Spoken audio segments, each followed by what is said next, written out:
ጤና ይስጥልኝ። ይህ የጤና ማዕድ ነው።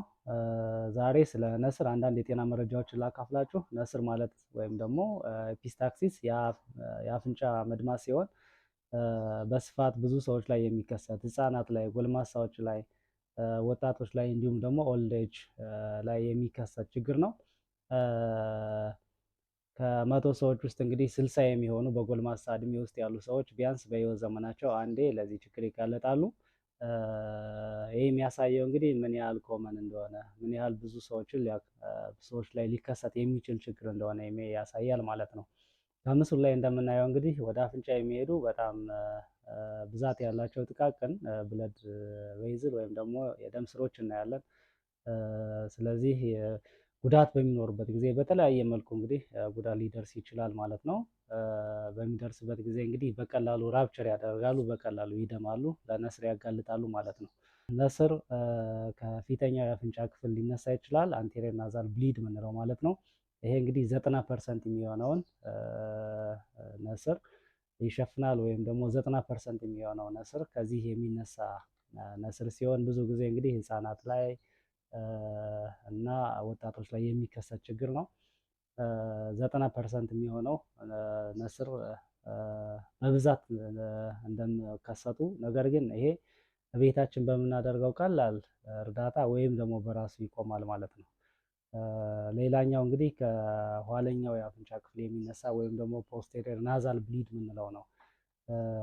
ይሄ የነስር አይነት እንግዲህ በቀላሉ የማይቆም ከባድ የሆነ የደም መፍሰስን የሚያስከትል፣ ሁሌም ቢሆን እርዳታ የሚያስፈልገው ችግር ነው። ብዙ ጊዜ ደግሞ የሚከሰተው ኦልድ ኤጅ ላይ ወይም ደግሞ ከ40 ዓመት በላይ ያሉ ሰዎች ላይ ይከሰታል። ነስር እንግዲህ የሆነ ችግር ምልክት ነው። ስለዚህ ችግሩ ወይም ደግሞ መንስኤው ምንድን ነው የሚለው መታወቅ ይኖርበታል። ስለዚህ ምርመራ ያስፈልገዋል። ከዛም ደግሞ መንስኤው ከታወቀ በኋላ ሕክምና ያስፈልገዋል ማለት ነው። መንስኤዎቹን ምክንያቶችን በምናይበት ጊዜ እንግዲህ በጣም ኮመን የሆነው ሙኮሳል ትራውማ ኤንድ ኢሪቴሽን የምንለው፣ ይህም ማለት እንግዲህ የአፍንጫ የውስጠኛው ክፍል ሽፋኑ በተለያየ መልኩ ጉዳት ሲደርስበት እና ወይም ደግሞ በሚቆጣበት ጊዜ ነስር ይከሰታል ማለት ነው።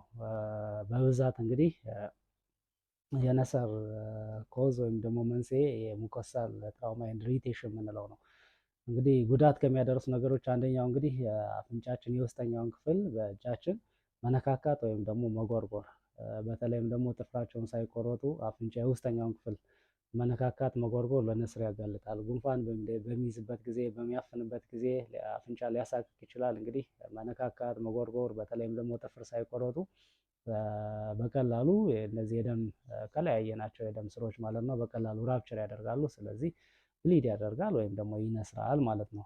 ከዚህ በተጨማሪ እንግዲህ የተለያየ የአየር መቀያየር በሚኖርበት ጊዜ፣ በተለይም የአየር ንብረቱ ደረቅ በሚሆንበት ጊዜ ወይም ደግሞ እርጥብ አዘል በማይሆንበት ጊዜ ደረቅ የሆነ የአየር ንብረት በሚኖርበት ጊዜ ምን ይሆናል? የውስጠኛው የአፍንጫ ክፍል እንግዲህ ይደርቃል። ከመድረቁ በተጨማሪ እንግዲህ መሰነጣጠቅ ይኖራል። ኢሪቴሽን ወይም ደግሞ መቆጣት ይኖራል። የውስጠኛው የአፍንጫ ሽፋን ይነሳና ክረስት ይፈጥራል። በሚነሳበት ጊዜ እንግዲህ በቀላሉ ለመድማት ይጋለጣል ማለት ነው። ሌላ ፎሪን ቦዲ ወይም ደግሞ ባዕድ ነገር ወደ አፍንጫ ሲገባ፣ በተለይም ህፃናት ላይ እንግዲህ ህፃናት የተለያዩ ነገሮችን ወደ አፍንጫቸው ሊያስገቡ ይችላሉ። ጠጠር ሊያስገቡ ይችላሉ። ፍራፍሬ፣ ጥራጥሬ ሊሆን ይችላል። ሶፍት ጨርቅ ነገር ሊያስገቡ ይችላሉ ማለት ነው። ስለዚህ ለነስር ያጋልጣል ማለት ነው ባዕድ ነገር። ከዚህ በተጨማሪ እንግዲህ ባዕድ የሆነ ወይም ደግሞ መጥፎ የሆነ ሽታ ይኖረዋል ማለት ነው። ከዚህ በተጨማሪ እንግዲህ ህይወት ያለው ነገር ራሱ ወደ አፍንጫችን ሊገባ ይችላል ወይም ደግሞ ነስር ሊያስከትል ይችላል ማለት ነው ከገባ በኋላ። አንደኛው እንግዲህ ሊች የምንለው ወይም ደግሞ አልቂት ብዙ ጊዜ የሚከሰት ችግር ነው። ሌላው ኢንፌክሽን በሚኖርበት ጊዜ ሳይነሳይተስ፣ አለርጂ፣ የአፐር ሪስፓራቶሪ ትራክት ወይም ደግሞ የላይኛው የአየር ቧንቧ ኢንፌክሽን ሲኖር እንደዚሁ ሊነስር ይችላል ማለት ነው። ከዚህ በተጨማሪ እንግዲህ ፊት አካባቢ፣ አፍንጫ አካባቢ ጉዳት በሚደርስበት ጊዜ የፊት አጥንት ሊሰበር ይችላል። የአፍንጫ አጥንት ሊሰበር ይችላል ማለት ነው። ከአፍንጫ አጥንትን ከዚህም የተነሳ እንግዲህ ለነስር ልንጋለጥ ይችላል ወይም ደግሞ ለነስር ያጋልጣል ማለት ነው። እንግዲህ ከላይ የጠቀስናቸው እነዚህ የዘረዘርናቸው ነገሮች አፍንጫ አካባቢ የሚነሱ ችግሮች ነው ነስርን ሊያስከትሉ የሚችሉ መንስኤዎች ናቸው ማለት ነው። ከዚህ በተጨማሪ ግን ሲስተሚክ ዲዚዝ የምንለው ወይም ደግሞ ሲስተሚክ ኮዝ ወይም ደግሞ ጀነራል ኮዝ የምንለው ከአፍንጫ የማይነሳ ሌላው የሰውነታችን ክፍል ያለ ችግር ነስር ሊያስከትል የሚችል ለምሳሌ የደም ግፊት ከኩላሊት ጋር ወይም ደግሞ ከጉበት ጋር የተያያዘ ችግር በነስር ሊመጡ ይችላሉ ወይም ደግሞ ነስር ሊያስከትል ይችላል። ከዚህ በተጨማሪ እንግዲህ ዲስኦርደር ኦፍ ብለድ ኤንድ ብለድ ቬዝል የምንለው ወይም ደግሞ የደም እና የደም ስሮች ከደም ስሮች ችግሮች ጋር ተያይዞ ሊከሰት ይችላል። ከዚህ በተጨማሪ እንግዲህ ለተለያየ ችግር አንቲኮአጉላንት ወይም ደግሞ የደም ማቅጠኛ መድኃኒት ሊወሰድ ይችላል ማለት ነው። ይህም እንግዲህ ለነስር ከሚያጋልጡ ሪስክ ፋክተሮች ውስጥ ወይም ደግሞ መንስኤዎች ውስጥ አንደኛው ነው ማለት ነው። ወደ ሕክምናው በምንመጣበት ሰዓት እንግዲህ ወይም ሕክምናው ወይም ደግሞ ማኔጅመንቱ መጀመሪያ እርዳታ ነው የሚያስፈልገው።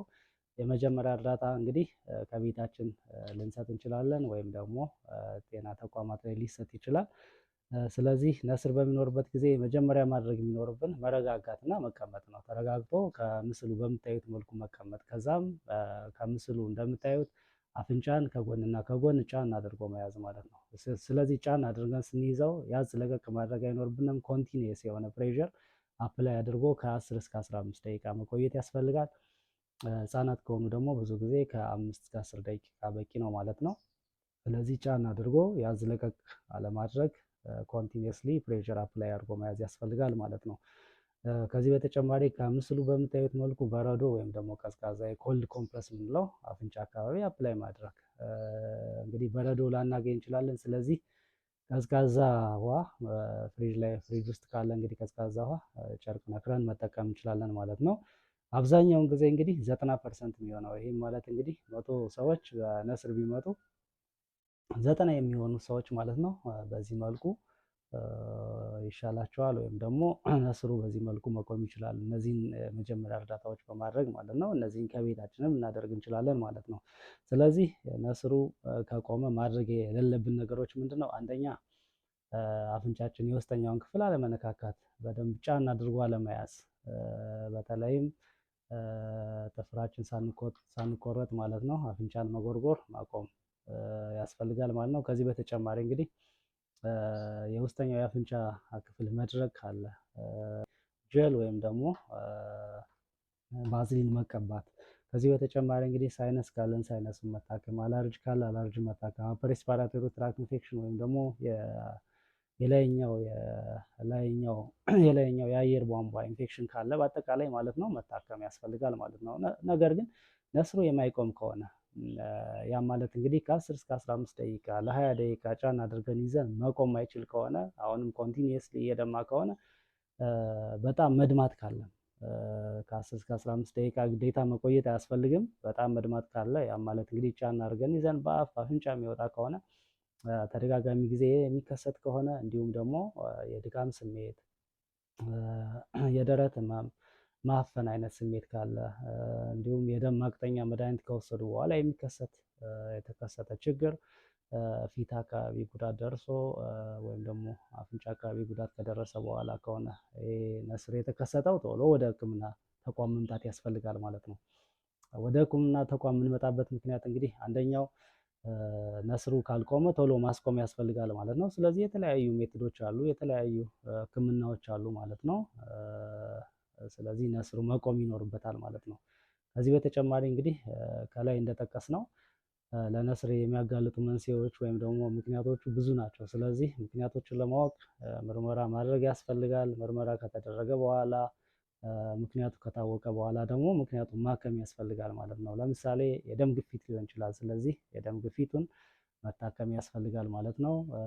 አፍንጫ አካባቢ ጉዳት ደርሶ ብሊድ እያደረገ ከሆነ እየደማ ከሆነ የአፍንጫ ስብራት የአፍንጫ አጥንት ስብራት ደርሶ ሊሆን ይችላል። ይሄ ናዛል ሴፕተም የምንለው ወይም ደግሞ የአፍንጫ አካፋይ ዲቬት ሊሆን ይችላል። ወደ አንድ በኩል ሂዶ ሸሽቶ ሊሆን ይችላል። መስተካከል ሊኖርበት ይችላል። የፊት አጥንት ተሰብሮ ሊሆን ይችላል። ስለዚህ መስተካከል ይኖርበታል ማለት ነው። ስለዚህ ምክንያቱ መታወቅና መታከም ያስፈልጋል ማለት ነው። የዛሬው ቪዲዮ ይህን ይመስላል። ይህ ቪዲዮ ጠቃሚ ሆኖ ካገኛችሁት እንግዲህ ላይክ ኤንድ ሸር አድርጉ።